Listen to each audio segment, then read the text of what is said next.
The Caps take down the Sabres in the shootout.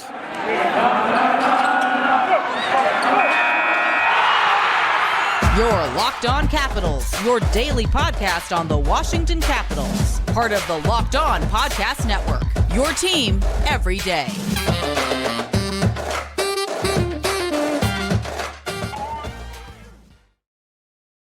Well, hello and welcome into this edition of Locked On Capitals. I'm so glad you decided to join me today. As always, this podcast is free and available on all the major platforms, and I want to thank you for making this your first listen or view of the day. Yes, this podcast is also available in video form, so head on over to YouTube and check it out. My name is Dan Holme. You can find me on Twitter. It's at DanCaps218. You can find the show on Twitter. It's at Locked On Caps. And something new for you Caps fans out there, Locked On Capitals fans, is you can communicate with me now on a new program called Subtext. I'll have more information on it for you in the show details. But if you want an opportunity to get updates on the Capitals, whether it be updates to injuries, what I think the Capitals are going to do in the offseason, or just if you want to have a one-on-one conversation with me, sign up for Locked On Capitals on Subtext. Again, I'll have all the details in the show notes. But in this episode, we are going to talk about your victorious Capitals as they find a way to not only rally, but to come back and win the game in the shootout. We'll talk about that in the show. Then later, we will talk about Rasmus Sandin and how there was an injury scare in the game. And then we'll talk about the importance of Alex Ovechkin and how you can draw lines to victories and wins when Ovi's in the lineup. But just to get it going here, this was one of the games that was kind of, a bit familiar for Caps fans as they get off to a slow start. And Buffalo gets on the board first, and right away, the Caps have to try to come from behind and win. It was 2-0, and then the Caps get on the board, and then Buffalo scores another goal. And there was a bit of a feeling out there of like, here we go again. I've seen this movie before. The last several games, it seems to be always the script. Either, they come on really strong in the first period or, and then they take their foot off the gas in the third period. But it seems as of late, that's kind of the MO is they're kind of half asleep in the first period and a half. And then the third period, they get like all intense and like, we're going to win the game. And usually they ultimately fall short, but not tonight. This was a team that was pulling on the collective rope and they said, not tonight, Buffalo, we're winning this one. And they did it against a fast, a team out there, a young run and gun, shoot, dump and chase type of team out there that kind of was matching fire, and speed against kind of an older team. And the last time the Capitals had a poor result, they lost the game. And it seems like this Capitals team, and Alan May spoke about it as much, is it seems like there was almost a feeling of an elimination game, like there was that much at stake. And to a certain extent, it almost is, because we're coming up on the end of the season. The regular season ends in April, and the Caps have little time to prove themselves, but they did it tonight, and they did it in a convincing fashion. And, hats off goes to these guys as they found a way to pick up a win. We saw Kuznetsov, doing his trademark moves in the shootout, and same goes for TJ Oshie. Just a real pleasant all-around game. But like I talked about, the Sabres struck less than 5 minutes in the game. It marked the third straight game that they surrendered the game's first goal in the first 18 minutes of action, writes Washington Hockey Now. And those are never ways that you're going to win hockey games. If you want to lose hockey games, give up the lead early and try to claw your way back into it. That is usually the recipe, the formula for failure. Very few teams are able to do it successfully on a regular basis where they surrender the lead and then they have to claw their way back into it. But the Caps were able to do it tonight. I guess if I could give them any sage advice, it would be, let's not, give the lead away right away to start the game. It's better to just keep your foot squarely on the gas and just keep going at full speed ahead. But the Capitals, again, they found a way to do it in the third, but they struggled early.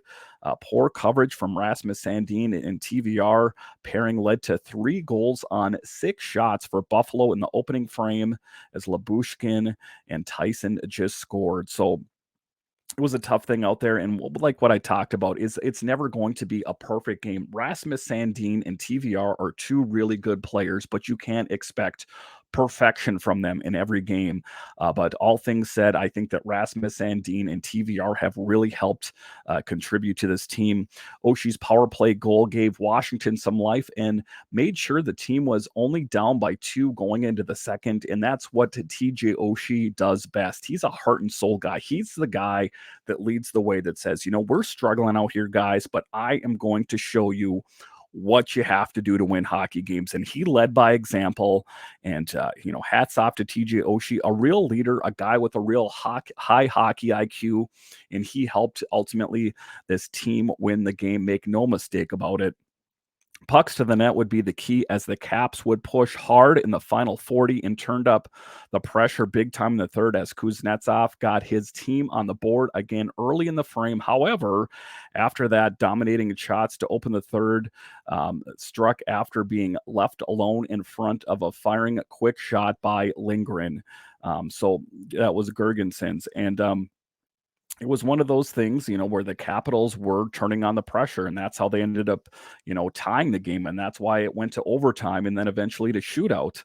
And Tom Wilson, also another guy that was just kind of leading by example. The future of your Capitals, make no mistake about it, I think that's really the case. Tom Wilson scored with the net empty to cap off a furious rally in regulation and force overtime and guarantee a point. And if you were watching the game at home, you were pumping your fists and you were screaming and you're like, this is a great moment. I knew this team had it in the tank and they found a way to come together big. That's what it's all about. So great on the Caps that they were able to do it. And they found a way to do it against a team that is a bit more of a formidable opponent, because is and we know that the Capitals are a bit older and slower, right? So we knew it was going to be an uphill battle, but just big things all around. The Capitals are final period of regulation for a massive win to move past standings.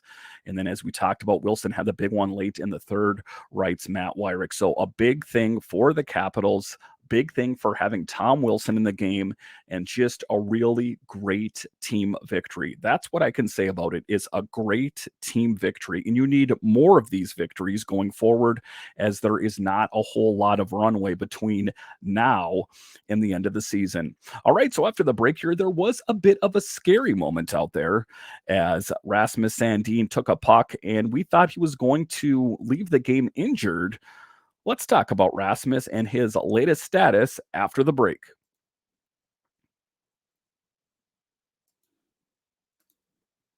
The midway point of the NBA season is here, and now is the perfect time to download the FanDuel Sports app, America's #1 sportsbook, because no new customers get a no-sweat first bet up to $1,000. That's bonus bets back if your first bet doesn't win. Just download the FanDuel Sportsbook app. It's safe, secure, and super easy to use. Then you can bet on everything from the money line to point scores and threes drained. And guys, even if you're not into betting, you could bet on an upcoming Wizards game. It makes watching the games that much more exciting. Plus, FanDuel even lets you combine your bets for a chance at a bigger game payout with a same game parlay. So don't miss the chance to get your no sweat first bet up to $1,000 back in bonus bets when you go to fanduel.com/locked on. That's fanduel.com/locked on to learn more. Make every moment more with FanDuel, an official sports betting partner of the NBA. All right, welcome back into this edition of Locked On Capitals, part of the Locked On Podcast Network, your team every day. So there was a bit of a scary moment when it appeared that Rasmus Sandin was injured, and what ultimately would that have meant for the Capitals. We know he came here from Toronto and has done nothing but just killed it out there and played such a huge role on this team. So for him to be injured or missing would have not been ideal. Rasmus Sandin is is back in the game after a major injury scare left him on the ice in visible pain in the final minute of the second period. Sandin took a shot to the side of the left knee and went down in visible pain. He was clutching at his leg and in visible pain as the trainer rushed onto the ice to attend to him. He was also helped off by TJ Oshie and Nick Backstrom. He did not return for the third period. So it was a bit of a scare out there for a while with Rasmus Sandin. We thought, oh, great, here we go. He's injured. What are we going to do? And, just when we got this really great blue liner on this team that's breaking records all along as he comes here, he's injured. He was not on the ice to open the frame, but returned less than 5 minutes game since his 23-year-old has 9 points and has found the score sheet in all but one of his outings with his club. He's also been playing top pair minutes, averaging over 25 minutes per game, with John Carlson still recovering from a slap shot to the face and Orlov and Gustafsson being traded right to Washington Hockey now. So just taking a look at it, it was a scary moment. And if you did watch the game, that was my big fear is, oh my God, we finally got this guy back and now he's going to be injured. What are we going to do? But as it turns out, he was okay.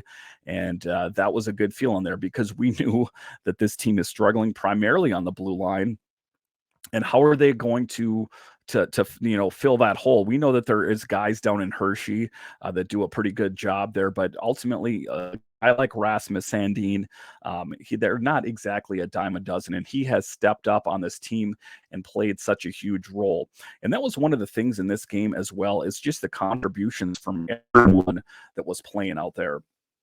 You take a look, you got scoring up and down the lineup from different players, and it was just everyone's will to win. You take a look at Tom Wilson and Evgeny Kuznetsov and, all the players out there, the veterans on this team, they had the feeling that we were not going to lose this game. They knew what was at stake, so it was a big thing. Rasmus Sandin out there, with that injury scare, it was a scary moment for the Capitals, like I spoke of, because we didn't know what was going to happen. They're kind of talking about Rasmus Sandin and ultimately what the case was, if it was some kind of leg cramp. We know that he got hit by a hockey puck, but was there an underlying injury? I guess that remains to be seen, but some scary moments as you watch the Caps game, as you think to yourself, like I said, here we go again. We get this really great guy and he's injured, but as it turns out, he was okay. And, the big thing about Rasmus Sandin is he helps solidify that blue line for years to come, and not even just for years to come, but for the remainder of this season, because we ultimately don't know when John Carlson is going to come back, right? It could be tomorrow, which is not going to be the case, or it could be at the end of the season, or maybe not this season at all. Everything that I keep hearing is that he is still a ways out. And like I said yesterday, we don't have, too much ways to go. Next month is the end of the regular season. So we hope that John Carlson is good to go, but if he is not, it has been a pleasant addition to this team to have Rasmus Sandin as this blue line starts to take shape a little bit more. We know ultimately what it's going to look like for years to come. We know, kind of roughly the framework of who's going to be here. We know that TVR got a new deal. We know Jensen got a new deal. We know that Faravari is a restricted free agent and Irwin is due for a new contract. And ultimately these pieces that have come and gone, I think are for the best. It hurt a little bit at first when Dmitry Orlov, we found out that he was getting traded because he has played here so long and so many special moments with this team. But for the greater good, I think that, having Orlov and Hathaway going out to Boston, us getting that draft pick and Craig Smith, and then us taking that draft pick and getting Rasmus Sandin, best case scenario in the entire world, because what else? We knew that Gustafsson was also on an expiring deal. And as we know, if these guys waited till summer, we would have got zero for them. So just some great moves for the Capitals and a bit of a breath of relief, as we know that Sandin, I record this at least at 9:48 Central, that Rasmus Sandin should be okay. I hope there's no, any type of lingering injury or anything of that nature. All right, so after the break here, we're going to talk about Alex Ovechkin and the importance of him on this team. I've said it before, you can draw lines to the success of this team with having Alex Ovechkin in the lineup, and today was no exception as Ovi returns to the lineup and the Capitals pick up a big dub. Let's talk about Ovi a little bit more after the break.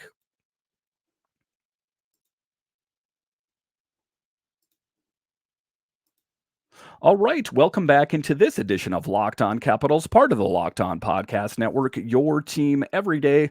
So one of the big things in this game tonight was the return of Alex Ovechkin. We knew that he had a lower body injury, and when we heard Peter Laviolette talk last night, he said, "I don't know when he's coming back, but the guys that are in the game have got to be ready to play." He was all full of fire in his belly and was just ready to tell the world that, the whole team doesn't lie on Ovi's shoulders, and who's ever out in the lineup, they have got to find a way to win hockey games. And but they did have Ovi in the lineup, and he is the captain of the team. And as Ovi goes, so the rest of the team goes. So it was a big thing to have Ovi back out there, as they write here. Alex Ovechkin will be back in the mix, and a big thing here. Ovechkin, who was dealing with a lower body injury, is back in. He did not play in Tuesday's loss to New York, but was on the trip and had taken a maintenance day on Monday. Ovechkin last skated on Saturday against the Islanders, where he picked up an assist and a 5-1 win. Without Ovechkin in the mix, Washington was 0-6-0 this season and has dropped the last 9 games overall, with number 8 on the sidelines. So it's not conjecture. It's not hearsay. It's not, trying to turn it into hyperbole. It is a fact that the Capitals play that much better when Ovi's in the lineup. They were 0-6-0 with him out of the lineup. He came back tonight. They win the game. Again, you can't say that it's just coincidence or it's happenstance. There is some, truth to it. I mean, there's no real doubt about it. Also, in other news, Sonny Milano, who missed Tuesday's game with a non-COVID illness, will be out. We ultimately don't know what the nature of that illness is, but we're hoping for a speedy return for Sonny Milano. But as far as the Capitals go out there, Alex Ovechkin playing a huge, huge role on this team again, and that's what he does. Alex Ovechkin scored his 37th goal of the season out there. It was his 817th career goal and his 402nd career goal scored at home, passing Mike Gartner for the 4th most home goals in NHL history. So just all kinds of milestones every time Ovi is on the ice. And I think that him coming back to this team, it's all happening at just the right time, because it's crunch time now. We know we got some big games coming up here. We got one against the Wild. We got one against the Blues. The Wild one is going to be a tough game. Make no mistake about it. They're near the top of the division there.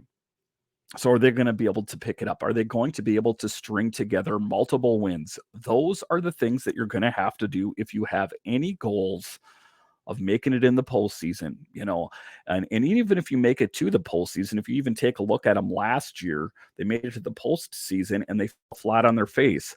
I think the Caps are in a much better position right now as we have back in the lineup. Hopefully his health holds through the rest of the season and potentially the postseason. But things are a little bit different than they were last year, as we also have Kemper and we have Lindgren out there. So I think the arrow is pointing up for me. But my big takeaway from this game tonight was it was a great team win. Cap find a way to bottle that up and open it up for the next game and just breathe in that victory again all over again. That's what they have to do game in and game out, and it was done by the leadership, the veterans on the team. You take a look at Kuznetsov and Oshie and Wilson. Those were the guys that said, "Hey guys, we've been here, we've done that. I know that it's a young and fast team on the other end of the ice there, but we've been here before and we know how to win games. We won a Stanley Cup in 2018 and we're a team to contend with. Just because the other team on the other side of the ice there is younger and faster and like a shiny new toy, it doesn't mean anything necessarily. Sure, they're, have a better chance in some cases of going further in the playoffs, but I still wouldn't count out this Capitals team. And why do I say that? is because they have the will to win. And you saw that tonight. I mean, if this was a Caps team earlier in the season, they would have just laid over and played dead and said, "You guys won. Let's just move on." But they had the will, the fight, and like Alan May said in there, it felt like an elimination game. And I don't want to, gloss over the fact that it had a lot to do with Ovi back in the lineup. It just seems that when Ovi's not in the mix there, it seems like the team's kind of like a rudderless ship, and it kind of just goes randomly. Ovi leads by example, and he's been on that team a long time, and he has the respect of his fellow teammates as well. So just a really great win for the Caps. We hope to keep this going here. There's a lot at stake for this team as there's some big games coming up here, and they have to find a way to keep winning games consecutively. Again, it's not enough for it to be a one-off here and a one-off hit there. They have got to find a way to win games on a regular basis. So Friday night, they play the Blues. Sunday, they play the Wild. And then next week, it's the Blue Jackets and the Blackhawks. And then to close out the following weekend, it's the Penguins. So those should be some easy outs, as they say. Taking a look at the schedule, there's no reason that they shouldn't be able to beat the Blues. Minnesota may present a challenge, but I think that if they could play like they did tonight, they could win it. And there should be no reason that they cannot defeat the Blue Jackets and the Blackhawks. So I think the arrow's pointing up. The Capitals have got to keep their foot on the gas the entire game, and I think the sky's the limit. All right, once again, I want to thank you for joining on this edition of Locked On Capitals. Just a positive game. I feel really good after watching this game. Thank you for making Locked On Capitals your first listen today. Now make your second listen Locked On Game to Game NHL. Every moment, every top performance, every result, Locked On Game to Game covers every game across the NHL with local analysis that only Locked On can deliver. Follow Locked On Game to Game NHL, available on the Odyssey app, YouTube, and wherever you find your podcasts. And once again, if you guys want to talk to me directly, if you want to get updates on your phone, sometimes it'll be via text message or that kind of thing. If you want updates on Ovi, if you want my thoughts on what the Capitals should do at free agency this summer, or even if you just want a one-on-one conversation with me, it's a new program that we're using on Locked On here called Subtext. The information will be in the show notes on YouTube and your podcatcher of choice. Make sure and sign up on it. I love talking to you guys on this podcast about hockey. I would love to talk to you even outside of the show. So if you want to talk with me and get my thoughts on a game, or if I want to talk to you about what's going on with the Capitals, it is a great way to communicate. So make sure and check it out. And also, when you're using your podcatcher of choice, whether it's Apple, Spotify, Google, Stitcher, make sure and hit that subscribe button. And then when you're done there, go over to YouTube and hit that subscribe button. Also, give a thumbs up on the videos, leave some comments. It really helps grow the channel. We're at over 460 subscribers. Let's get it up to 500. I have you guys to thank. All right, once again, for on this edition of Locked On Capitals, part of the Locked On Podcast Network, your team every day. My name is Dan Holme, and I'll talk to you again next time.